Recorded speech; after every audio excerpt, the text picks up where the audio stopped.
La recrudescence des coups d'État en Afrique devient de plus en plus inquiétante. Peut-on affirmer sans risque de se tromper que la fin de la démocratie a sonné dans le continent?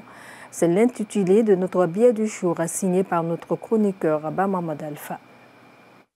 L'Afrique est mal partie. Peut-on parler du retour du démon? Après 60 ans de décolonisation et d'indépendance, le continent qualifié par les archéologues des berceaux de l'humanité peine toujours à voir le bout du tunnel. C'est dommage et regrettable que l'élite militaire et civile s'inscrive dans un égoïsme total et d'orgueil sans résultat probant continue de torpiller leur peuple. L'Afrique des coups d'État et des rébellions s'était pourtant inscrite sur la voie de la démocratie dans les années 90.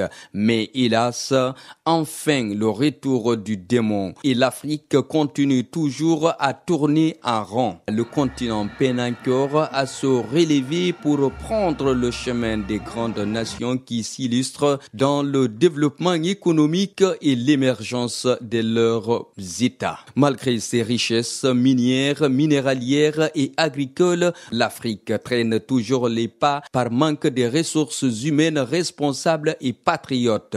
Un fait qui est à la base d'ailleurs de ce grand retard. L'élite africaine donne raison à ce chef d'État français qui avait déclaré à Dakar que l'homme africain n'est pas entré dans l'histoire. Ça fait mal, mais le comportement de certains chefs d'État qui s'accrochent au pouvoir et la soif des militaires nous désole. L'Afrique a-t-elle choisi une forme de gouvernance autre que le pouvoir du peuple par le peuple et pour le peuple? En tout cas, tout porte à croire que la démocratie a laissé la place au coup d'État militaire. Les porteurs des treillis s'invitent de nouveau dans l'arène politique.